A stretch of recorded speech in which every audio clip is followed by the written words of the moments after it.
Félix Hernández Gamundi, egresado de la Escuela Superior de Ingeniería Mecánica y Eléctrica del Instituto Politécnico Nacional y miembro del Comité del 68. Gracias por estar con nosotros. ¿Por qué vemos año con año, administración tras administración, inundaciones en las mismas zonas, tal vez cada vez más grave? ¿Qué nos hace falta? Beli, primero muchas gracias por la invitación, pero es una pregunta muy importante. Mira, nos faltan varias cosas. Una primera, yo diría, estamos con una escasa cultura ante el agua, ante los problemas del agua. De manera generalizada se conoce poco de los riesgos tan grandes que representa el agua sobre la cual no ejerces control. Y eso, como bien se reconoce, implica una falta de infraestructura también. Necesitamos infraestructura urbana suficiente. En las zonas urbanas, por ejemplo, nosotros no hemos desarrollado adecuadamente sistemas de drenaje pluvial. En la Ciudad de México, por ejemplo, y las grandes ciudades nuestras, estoy viendo Puebla. Sí. Puebla y otras ciudades de esta naturaleza, el único drenaje es el sanitario.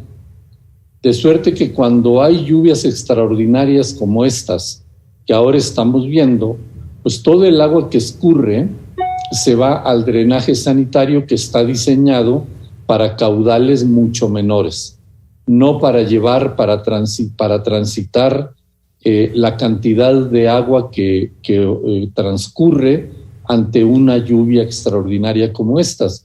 Entonces, se ha construido mucho drenaje sanitario, no se ha construido drenaje pluvial. Se dice que es drenaje mixto por una razón económica. Obviamente en el corto plazo sale más barato hacer eso, pero en el largo plazo es terriblemente más caro. Ahí tenemos un problema grave.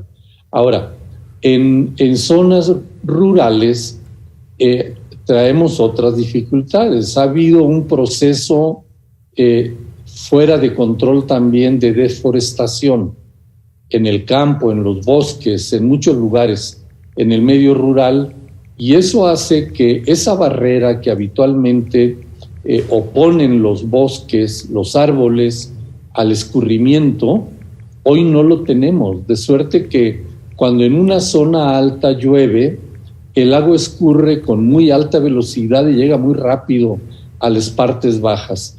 Y eso genera problemas diversos.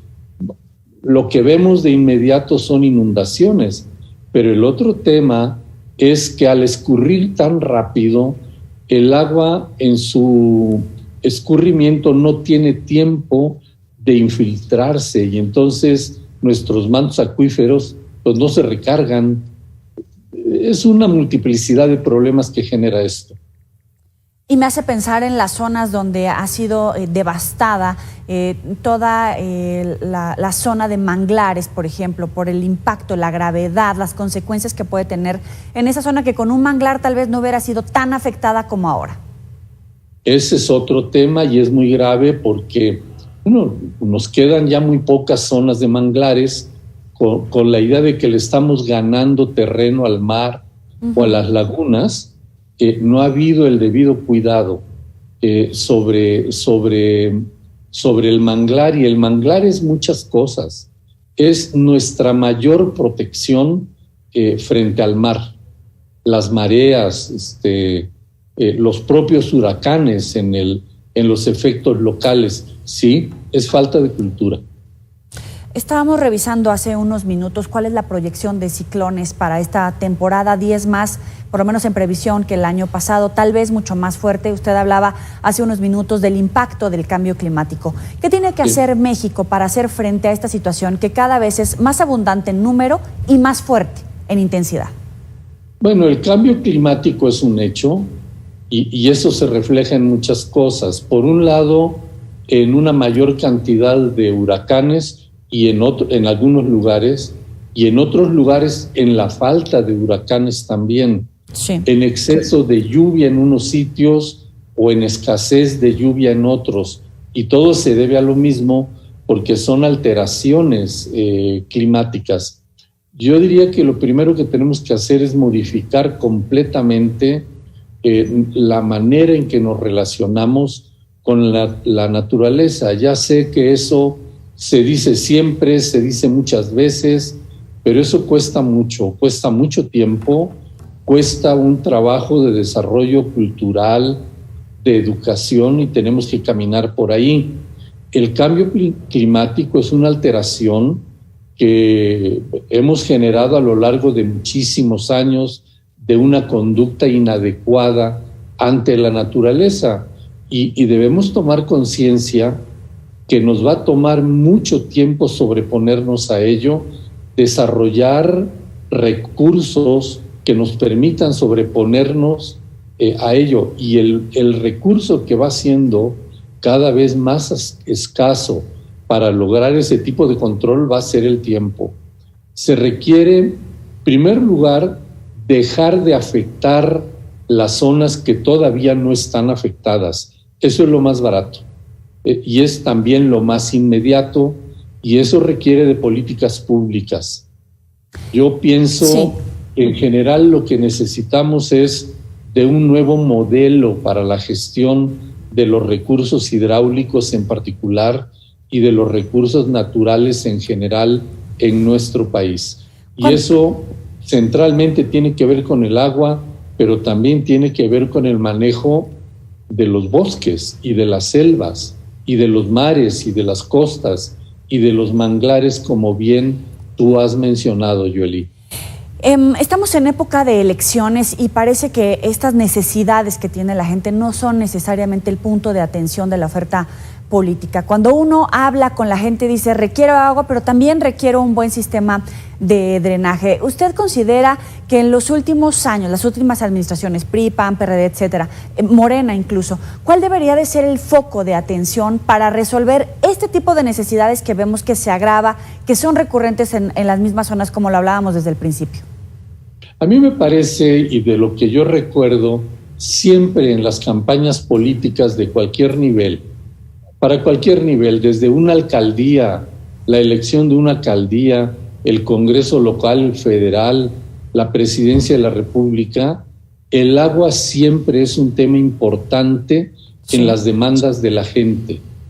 Pero ha habido una respuesta que yo creo que siempre ha habido una respuesta muy inmediatista para los gobernantes, y no de ahora, sino de siempre. Sí. Ha sido muy importante comprometer inversiones en infraestructura para dotar más agua, por ejemplo, porque esas son cosas que se ven de manera inmediata, pero muy pocas veces hay un planteamiento global, un planteamiento que apunte a las políticas generales de administración y de gestión del agua. Es un asunto perverso. Yo pienso que se ha convertido en ello involuntariamente, por ignorancia o por lo que sea, pero siempre los gobernantes están apuntando a garantizar la oferta del agua y no se preocupan. Muy pocas veces o muy pocos gobernantes han sido capaces de entender que tenemos que enfocar el manejo de este tema del agua en el largo plazo, para asuntos de largo plazo. Y eso tiene que ver con lo que dije al principio. Siempre se ha pensado que la mejor solución en los temas de infraestructura urbana es lo que resulte más barato. Y efectivamente, lo más barato es nuevas redes de agua y drenaje sanitario. Pero eso es lo más caro en el largo plazo. A final de cuentas, hoy nos cuesta muchísimo dinero remediar estos daños que generan las aguas sin control y los daños ambientales que se propician por una política inadecuada. Sí. Yo escuché la entrevista que le hiciste al doctor Fernando González Villarreal. Él es un experto muy reconocido en este tema y él tiene razón. Se necesita invertir en infraestructura, la infraestructura urbana en general. Él hablaba obviamente del abastecimiento de agua aquí para la Ciudad de México. Igual está el resto del país, Joely, pero también hay que pensar en otros modelos. Tenemos que apuntar en soluciones que parecen viejas porque se hablaba de ellas hace 30 o 40 años, que tenemos que tratar las aguas residuales en las zonas urbanas y buscar la manera de que esas aguas se puedan reutilizar. Hay muchas actividades que no requieren agua de primer uso, es decir, con calidad del primer uso. Bueno, a eso tenemos que apuntar. Tenemos que atender, por ejemplo, el sector hidroagrícola.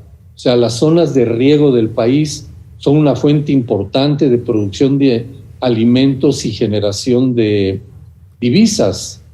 Aportan mucho al Producto Interno Bruto del sector, pero estamos regando, Joely, con tecnologías que eran modernas en los años 20 del siglo pasado, es decir, 1900, después de la Revolución, y hasta los años 40, 50. Hoy ya no. Hoy tenemos que buscar tecnologías de riego y de producción que ahorren agua. Muy bien. Y que liberen recursos, que nos permitan rescatar nuestros cuerpos de agua, nuestros cuerpos naturales. Sí. Y por ahí va. Y todo eso tiene que ver con infraestructura, pero no solamente. Es también y de manera fundamental un tema cultural. Es Félix Hernández Gamundi, egresado de la Escuela Superior de Ingeniería Mecánica y Eléctrica del Instituto Politécnico Nacional y miembro del Comité de 68. Gracias por estar aquí con el auditorio de Mega Noticias. Muy buena tarde. Muchísimas gracias, Joely. Hasta luego. Les recomendamos recuperar estas entrevistas en nuestros próximos espacios informativos y, por supuesto, en las redes sociales. Vamos a la pausa, volvemos.